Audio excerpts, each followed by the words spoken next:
Cuando Elías falleció, me dije que solo me quedaría unos meses lo justo para ayudar a Tania a encontrar su camino. Ella lidiaba con el duelo gemelos pequeños y un esposo con horarios imposibles. Yo tenía tiempo, energía y el instinto, así que me mudé con ellos. Eso fue hace 3 años. Al principio se sentía bien ser útil. Me levantaba temprano, preparaba loncheras para la escuela, lavaba ropa sin parar. Tomé mi pensión y la usé para tapar los huecos que sus sueldos no alcanzaban, despensa, luz, depósitos para la guardería. Pagaba sin queja. Eso hace la familia, me repetía. Pero con los meses los gracias se desvanecieron.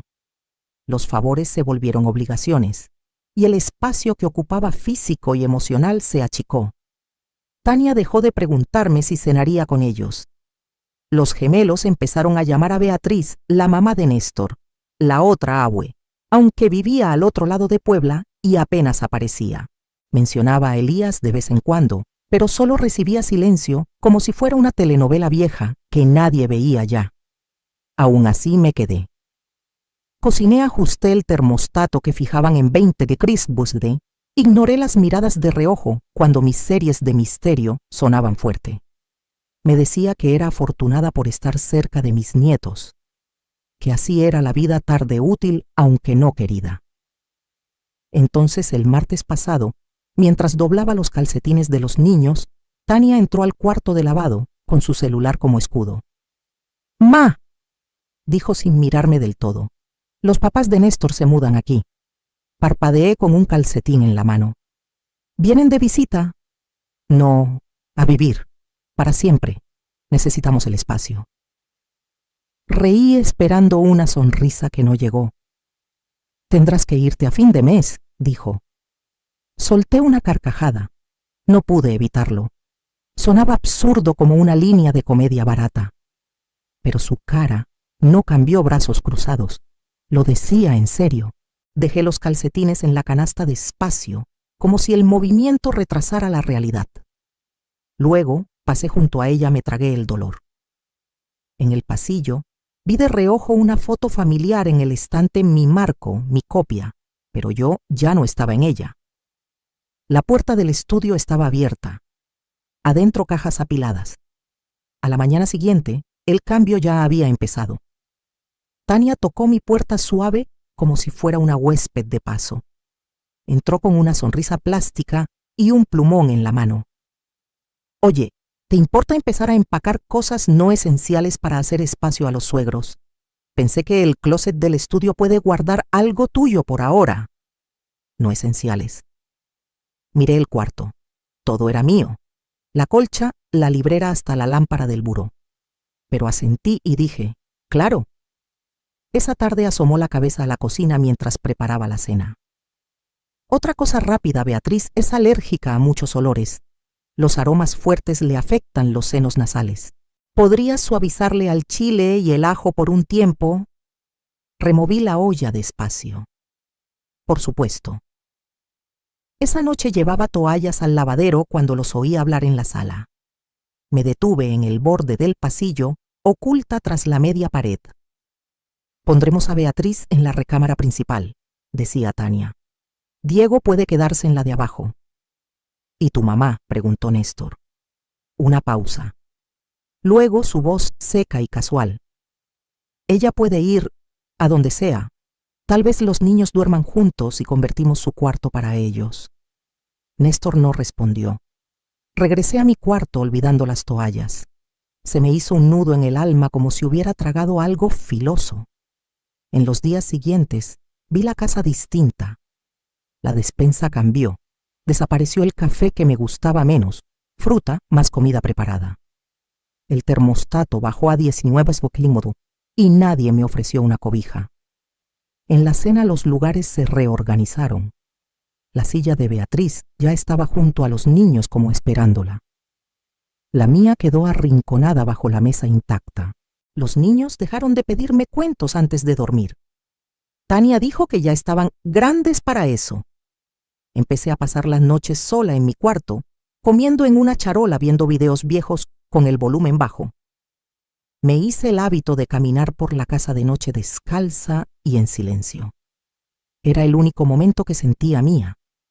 Encendía la luz del porche, revisaba los cerrojos, doblaba una cobija suelta. Rutinas pequeñas como memoria muscular de una vida que aún vivía, pero a la que ya no me invitaban. Ahí empecé a notar el inventario. No solo lo que era mío, sino lo que ya no me permitían usar. Carmela removía su té despacio con el ceño fruncido mientras me observaba en la mesa. Nos veíamos cada primer jueves en el Café La Rosa, pero esta vez era diferente. No había dicho mucho desde que llegué. «No te están desplazando», dijo al fin, dejando la cuchara. «Ya te borraron». Solté una risa suave, más aire que sonido. «Lo sé», dije. «Pero que lo digas en voz alta, pega distinto». De vuelta en casa abrí mi laptop y entré a mi cuenta bancaria. No lo hacía seguido. Nunca he medido el amor en pesos. Pero las palabras de Carmela se me pegaron como vapor. Revisé los estados de cuenta mes por mes. Compras de despensa, pagos automáticos de servicios, cheques directos a Tania para extras. Hice una hoja de cálculo. Al terminar el total rondaba los C$500,000. Me recargué en la silla, el número latiendo en mi cabeza. 500,000. De un ingreso fijo. Pesos callados que mantuvieron su hogar a flote sin reconocimiento ni gratitud. Abrí un cajón y saqué una carpeta vieja. Adentro estaban los papeles que reuní hace años cuando pensé en comprar un departamento en Angelópolis tras la muerte de Elías. Tenía listo un enganche de C$150,000. Estaba a días de firmar cuando Tania llamó llorando. El costo de la guardería de los gemelos se había duplicado. Néstor estaba sin trabajo. Transferí el enganche al día siguiente. Ella lloró por teléfono, prometió devolverlo. Eso fue hace casi 3 años. Cerré la carpeta y la sostuve en mi regazo con los bordes suaves por el uso. Mis manos no temblaban, aún no. Pero algo en mí cambió. Ya no era sobre espacio. No era sobre las alergias de Beatriz, los cuartos libres o los menús. Era sobre ser útil hasta que dejé de serlo. Necesitada hasta que me volví inconveniente. Puse la carpeta en la encimera y la miré mucho tiempo. Luego saqué un bolígrafo del cajón y escribí en una nota adhesiva: «Busca los papeles. Ponlo por escrito. Registra todo». La hoja quedó ahí como advertencia o como promesa. Esperé hasta que los niños estuvieran afuera en sus bicis para hablar con ella. Tania estaba en la cocina removiendo una olla de algo comprado y sin sabor. Me paré más allá de la encimera con las manos cruzadas como si necesitara cita. «¿A dónde esperas que vaya?» No alzó la vista. «No sé, ma. Eres lista. Lo resolverás». Parpadeé dejando que el silencio se asentara entre nosotras. «Los papás de Néstor necesitan estabilidad ahora», añadió, como si eso lo hiciera menos cruel. «Ya están grandes.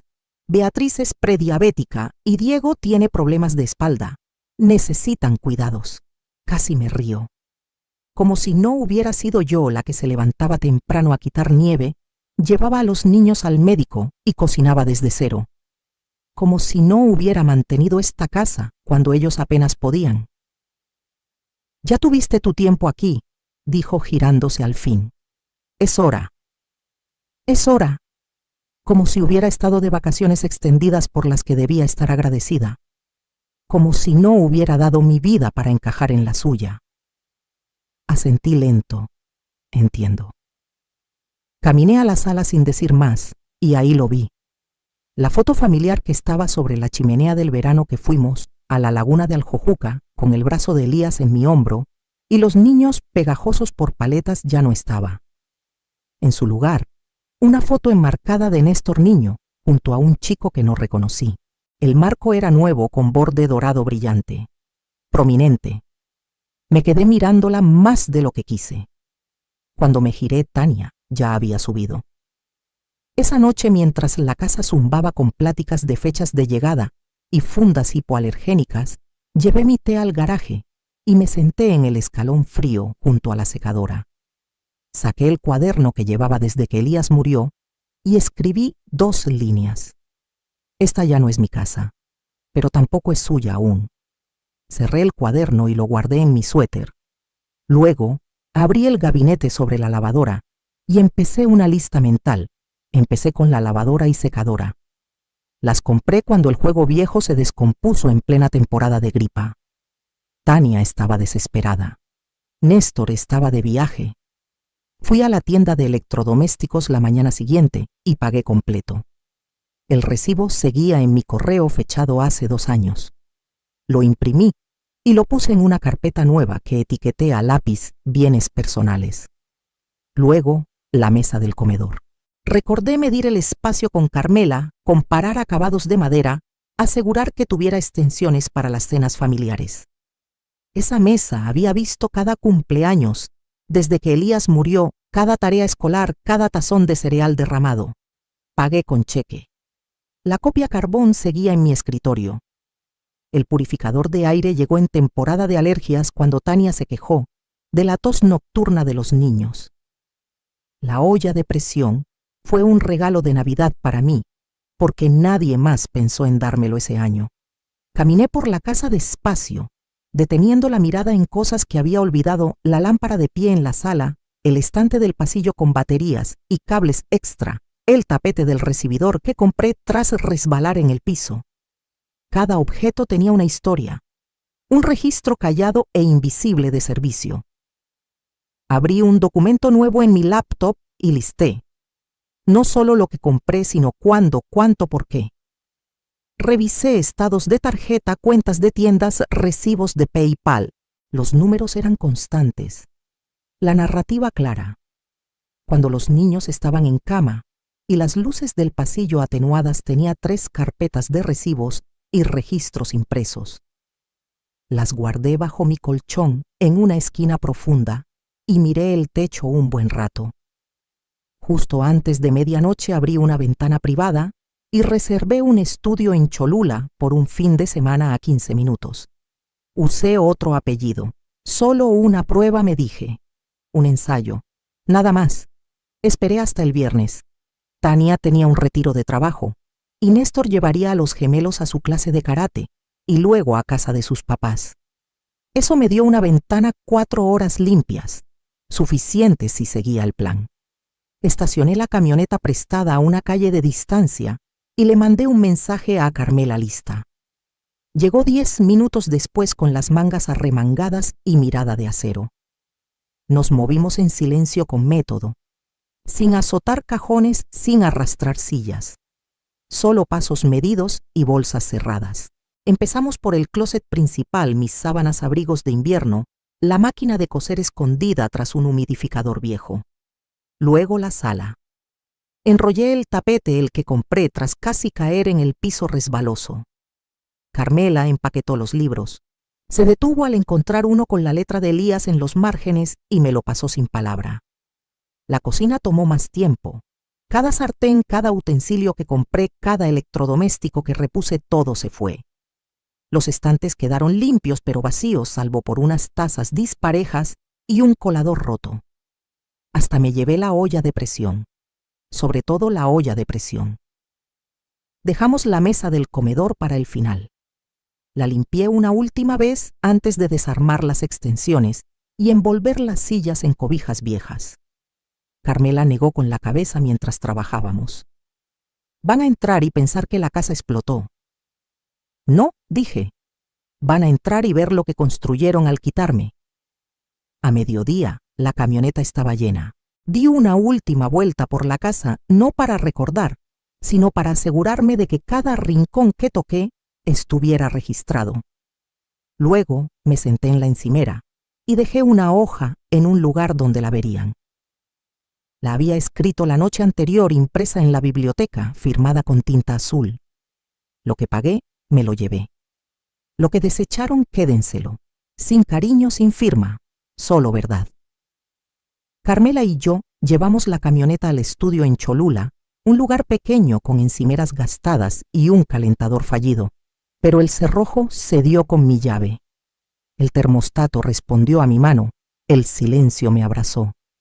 Esa noche hice té en mi propia taza, en una cocina que no me resentía, y escribí una nueva lista, esta vez de cosas que no extrañaría.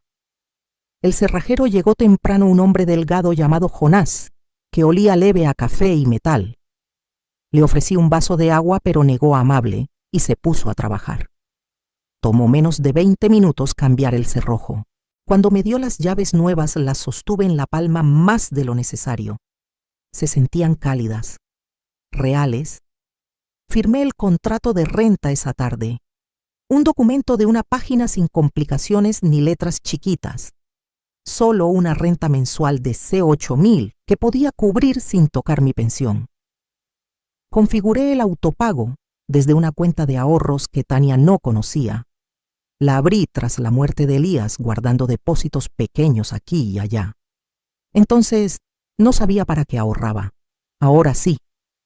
Esa noche, mientras desempacaba platos en mi cocinita, tocaron la puerta. Dudé, aún esperando regaños o necesidades ajenas. Pero al abrir, una mujer estaba ahí con una sonrisa cálida y una lata de galletas. «Soy Leticia», dijo. «Unidad 3B. Te vi mudándote. Jugamos cartas los jueves en el salón. Deberías venir». Asentí sorprendida de lo rápido que dije que sí. Una hora después, estaba en una mesa plegable con Leticia y 3 más viudas, una divorciada, todas jubiladas, riendo por manos terribles y café descafeinado fuerte. Nadie me pidió limpiar. Nadie habló sobre mí. Nadie esperaba nada más que mi presencia. Regresé al estudio con una ligereza extraña en el pecho, como si el mundo respirara otra vez. Hice huevos revueltos en mi estufa eléctrica, me senté con las piernas cruzadas en el futón y comí bajo el brillo suave de una lámpara que elegí yo. La casa vieja aún resonaba en mi mente, pero su agarre se aflojaba. Dormí con la puerta cerrada, las ventanas entreabiertas y las llaves bajo la almohada, no por miedo, sino por costumbre. Una costumbre que al fin estaba lista para dejar. La primera llamada llegó a las 9:13 de la mañana. La dejé sonar. Conocía ese tono tenso, cortante, molesto. No dejó mensaje.